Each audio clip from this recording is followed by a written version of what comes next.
Are you guys ready? Are you ready? Are you ready? Today, we're going to play. I have an easel pad. Can you believe it? Yes, I'm experimenting with new methods, friends. Um, Today, in our session, going to be talking about small groups, group growth, hybrid church. Um, Anyhow, I thought I would experiment with being a little bit more visual and draw. I love to draw. The Anyhow, for those of you who are joining in the stream, I'm playing around with the countdown timer just to give people more time to jump in. So I'm going live a little bit before our scheduled time, just to let all the platforms, YouTube, Facebook, push out notifications just to help people join us. And as you can see today, which camera am I doing? Looking up here. Uh, the hi. I got two cameras going today. Uh, so today I'm going to be talking about an issue that's very central to church growth, navigating hybrid church, life online, life offline. But first, before we dive into that, which has to do a lot with small groups and your leadership from your ministry team, like core leadership, who's in the room? So I love knowing who's tuning in live. You can say hi in a comment. Where are you watching from? How are you? What's going on? We have a few people joining in. So, and this is being broadcast to people coming in. The notifications are going out. We've been having people join from all over the United States and internationally. Yes, international training community. Uh, if if you're joining these live streams, listening to my podcast, participating in any of my trainings, I just really think of you as part of my community, my leadership and training community, my work as a congregational growth consultant, digital ministry coach, also really ministry and media trainer.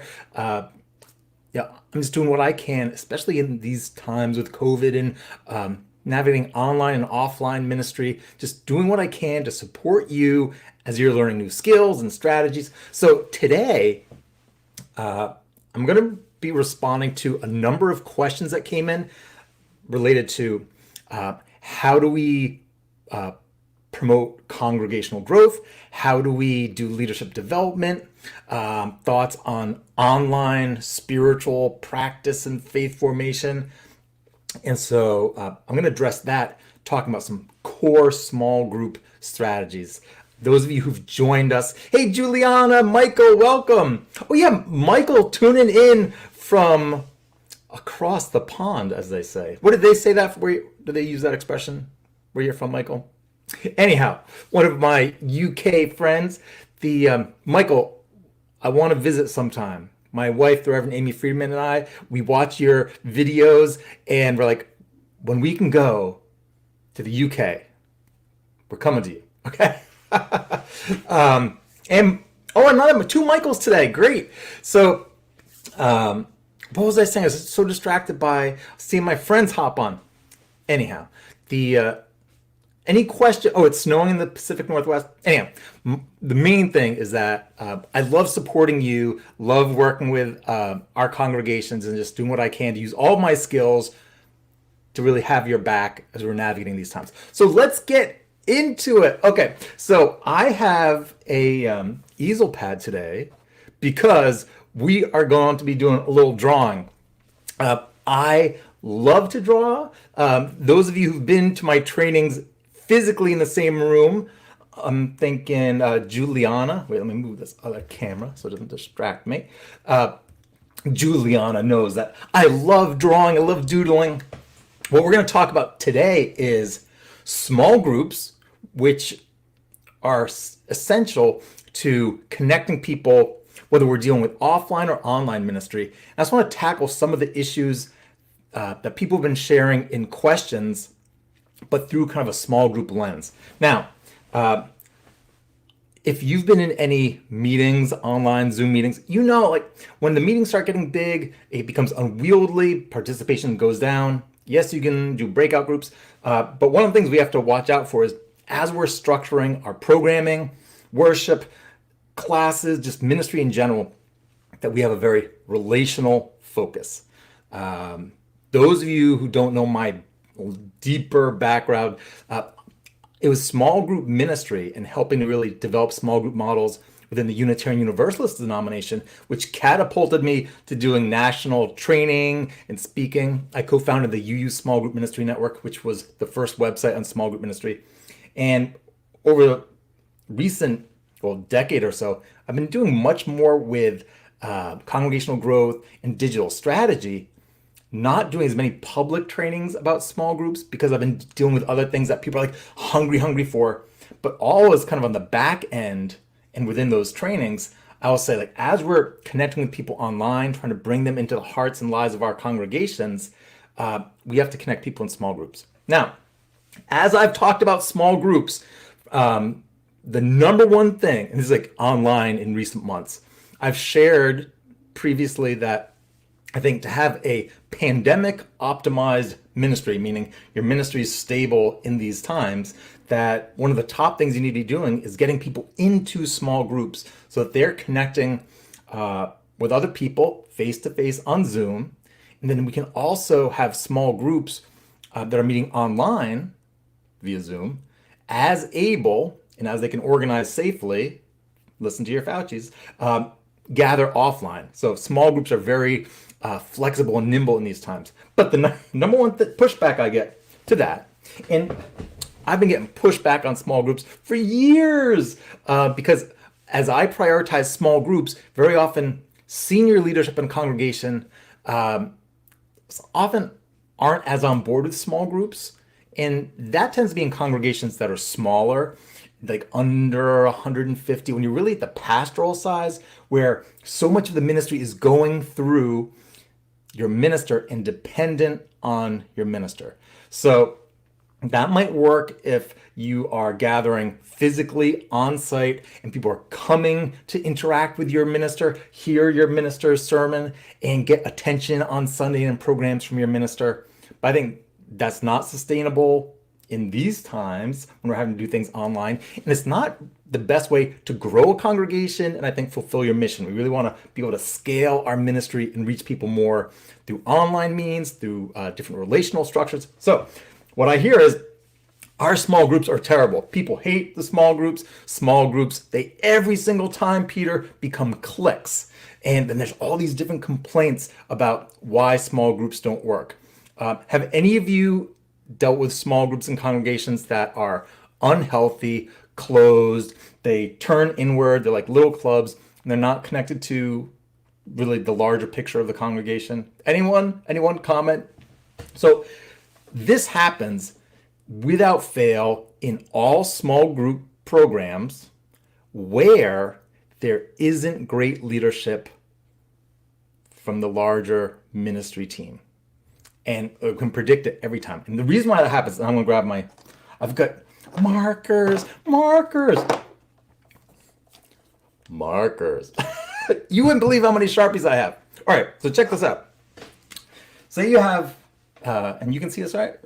Can everyone see? I'm going to draw, here's a little small group. Okay, can you see that okay? Tell me, how's my focus? Does it look good? Show me a little love in the comments. All right, so we have a group of people gathering. Now, in our popular small group models, generally we have people gathering in groups of like 8 to 10, like pre-pandemic, we're also talking about people gathering in groups of 8 to 10 all the time. What happens when you put people into an ongoing small group? Say they're meeting twice a month, like every other week they're gathering and talking about spiritual issues, sharing life stories, maybe doing a little study around different readings, etc. Christian churches, they're doing my Bible study. My Unitarian Universalist friends, you're drawing from all these different sources. But as you're gathering, what happens when you have people gather consistently over time? They start forming relationships, all right? And that's the very nature of the small group is, let me see if I get did I get them all? Look at all those connections, amazing.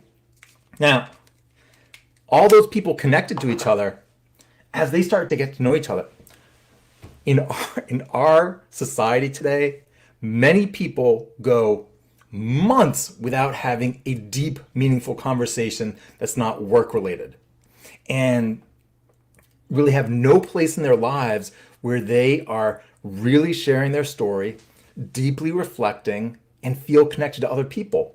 And so one of the things that happens is as soon as, let me get a different color, as soon as people get into a small group like this, if it's a good group, like there's not any major problems, that's a different training. They're like, oh my gosh, this group is amazing. And like, imagine like, they feel like there's like sparkly fairy dust. They're talking, there's energy, there's sense of growth and purpose and meaning. I call this the intimacy trap. What happens is people start attributing the fact that this group is awesome to the people in the group, and they start doubling down on, well,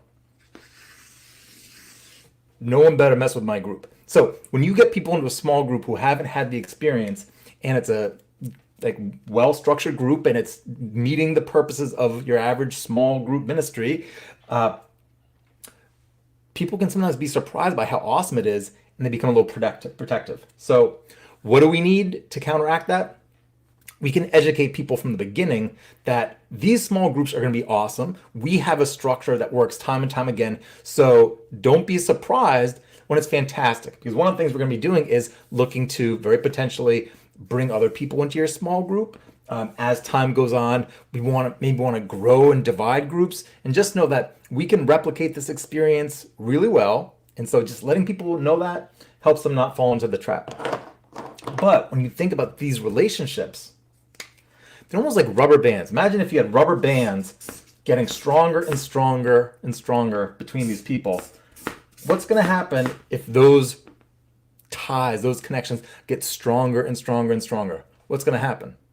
It pulls people in. It's like, so just the very nature of having a relational group where people are caring for each other, sharing stories, really getting to know each other in a way that is not common in our daily lives for many, many people. Like in the United States today, there's research where this is pre-pandemic, your average person had like one or less really good friends. So like human society, United States especially, no friends. When you put people in a small group, those relationships pull them in, and guaranteed, unless you counteract those relationships, the group's going to get pulled in. They're like, this group is magical, and oh, we're so close. And I like, Juliana's awesome. I think she's great. I can't wait to talk to Juliana and Michael and the other Michael. And just the fact that we're getting to know each other means there's going to be this inward pull. How do you counteract that? Well, first, can we see up here? Yeah, all right. So say up here we have core leaders of your congregation. Maybe it's minister, it could be pastoral care minister, it could be lay people who are leading small group ministry systems. What they need to be doing is, first, really acknowledge that small groups of the kind we're talking about, community groups, covenant groups, lots of different names for it, spiritual exploration groups, city groups, neighborhood groups, they are not some add-on special thing, like nice thing that we can have and add some benefit, but it's really off to the side.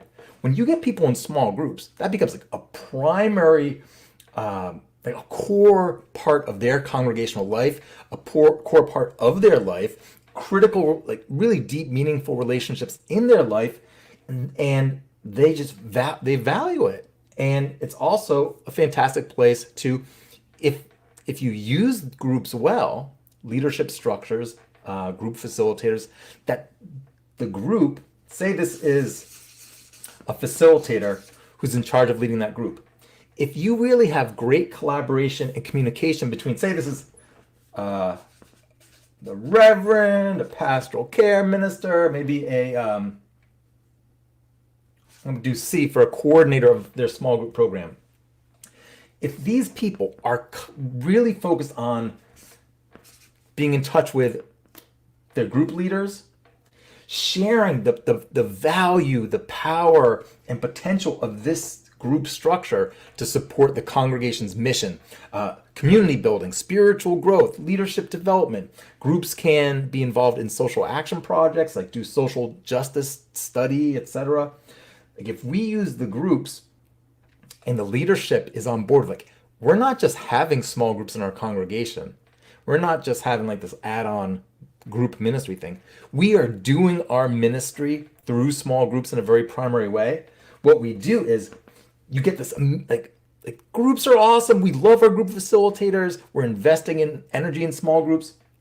And you start infusing your leader here with, and this takes meeting with your leaders and doing extra training with them. So like you're regularly getting together with all of the small group leaders in your congregation, where you are, was it Carl George is a big small group trainer and a leader in the larger church world, talked about doing 3 things with small group leaders. VHS. You get together, you can't see that because it's in a highlighter. Where me switch to VHS. V, you get together with your group of leaders and you talk about vision, the vision for how you use small groups, their leadership, the relationships, and the structure of your small group program to advance the vision and mission of the congregation and instill in your group leaders a vision, the vision for your congregation. So that vision goes from your leaders down into every group leader and then on to really infuse the group. Ooh, I'm getting very colorful now. With the mission of the church. Say for me, when I was leading small groups, including young adult small groups, and then growing small group ministries in my home congregation, every single time, and like we knew that we wanted to grow our small group program, and these small group programs, they can be meeting on Zoom now, so everything applies online. Our small group program, we want to make room for every person who is hungry and needing community to get in a small group. Everyone who wanted to do spiritual exploration along the themes that our congregation was exploring, we want to make room for them in the group. And so the second that we started meeting as a small group, a new small group, we would all share, and this is part of our leadership training and just like the approach that we use and that I was promoting. You let people know from the very beginning, like, this is gonna, if we take time to be together and share stories and explore these different themes, we're going to feel closer together. And that can make us want to just stay in a group together. But the thing is, we're really called to make room in our hearts and our lives for more people. And so I would tell them, we're going to welcome people. And this is something that you need to do in collaboration, communication with your ministry leadership, your ministry team. Like what's your approach to welcoming new members in? But I would say we're going to grow. Say when we were doing this young adult group, we would say we're going to just keep inviting people in, welcome them in, and as the group got bigger, we would add on another group. So what I would do is I'd go for, let me see a little bit better. I'd go from leading this group and I would tell them from the very beginning, as soon as we get more like a waiting list of people, I'm going to take Michael and Juliana, and the 3 of us are going to go start a whole nother group for the people who we're constantly identifying are interested in being part of this kind of community. And I'll tell you, I grew the group, like together we would grow the group, split the group, and then move on and split again. And like no one ever objected. Why? Because from the very beginning, as a leader, I was, and this is what we were doing as leaders throughout our small group system, sharing the vision of the congregation, the vision for welcoming people, always making room for people. It's like, we're going to be adding people to our group community until there's no one who wants to be engaging with us in this way. And they loved it. And what I would do is I would train people, and this is a little bit more offline ministry, but I would say your average person is not good at doing like the newcomer conversation. So I would say, if anyone in my small groups in the congregation, if you know someone or meet someone in the congregation who's new and fits in. Like this was a young adult small group, and then later adult groups. I also ran groups for elders, so all ages. I mean, not children, but through a group. My grandmother, I got her in a group. I would say if you meet someone who you think might be interested in our group, just bring them to me. Bring them to me, and we can. I think we need to do more of that online, where get more of our leadership looking for newcomers, commenting in Facebook posts, in the Zoom chat, and making sure we get them to the person who can really receive them. It's a little aside. But so we would just keep growing the groups and ended up sparking a campus ministry. It was fantastic. So we have to have the vision, infuse the system, and be upfront from the very start that this is what we're called to do. And like as a congregation, and we're doing it through small groups, and we're going to keep welcoming people and get buy-in from the start. The other thing is, one of the principles that has governed my work with small groups is never surprise people with trying to get them to split a group or divide a group. So if you're going to grow your groups and say, hey, we're going to work on cultivating, Michael's going to become a small group leader, and eventually he's going to be leading his own group over here. You don't surprise people by that. Like say, get to the point where you've got a whole bunch of people and you've got a waiting list, and these people, 12, 15 people here, and you're ready to split into two small groups. They don't like that. Not at all. So what do? From the very beginning, we let people know, if our approach is to keep growing and dividing, that you tell them that. And by letting people know, it's like, hey, I'm working with Michael. When we're done, say one Michael and Juliana and I are going to go to one group, and the other Michael and someone he's identifying as a co-facilitator, they're going to go to the other group. What does that do? From the very beginning of this new group, everyone starts kind of aligning with one set of leaders. Everybody starts they're a little bit more cautious with their relationships. Like they're not investing so much in like, oh, if they know they want to be in my group, and they're like, hey, when we divide, is it all right if I'm go on with your group, Peter? Like we kind of talk all that through. From the very start, people are like, oh yeah, we're gonna be growing, we're gonna be dividing. We're bringing people to Peter and Juliana and Michael when we see them in the Zoom chat, like or talking, whatever. I'm not gonna go too much into like the chat aspect, but does that make sense? That like, if you're just putting people in groups, not sharing the vision of the congregation, not being upfront about your intention to welcome people, grow, and move, like create new leaders in groups, all that's going to happen is people are going to feel really close. Their relationships are going to pull them in, and when you try, it's going to become more cliquey by the very nature of it's just these people left to their own on autopilot. The congregation's been ignoring them, except maybe giving them some content to discuss, and of course, it's going to be pull in and become a clique. So as you encounter people in your congregation or congregations talking about small groups, and it's like, cliques, they always become cliques. You send them to this video, say, you know what? There's a reason why they become cliques, because if you ignore small groups, the relationship makes it not implode, but become this closed little thing.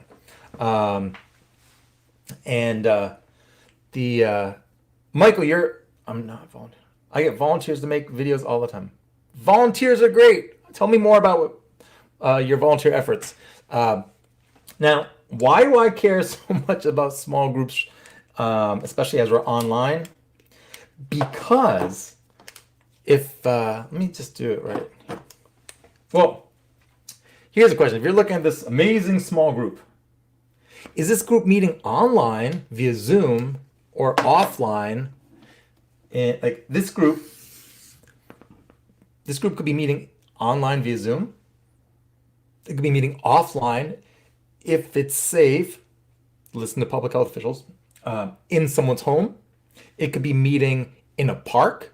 It could be meeting in a field on blankets with people sitting in lawn chairs. The group can function.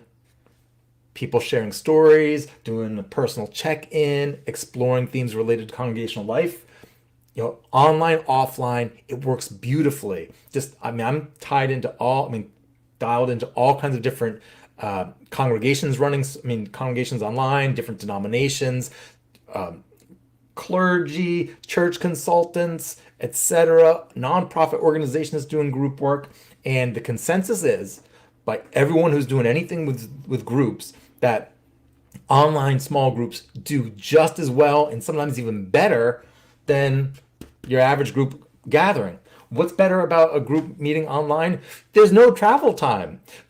It's easy with online groups to set up little Facebook groups and have ongoing chat that supports the group between sessions. So just know that as you're looking ahead to, all right, now, are we going to have worship in our sanctuary? Are we going to be doing online worship? Are we doing a combination? I think you need to be doing both, personally.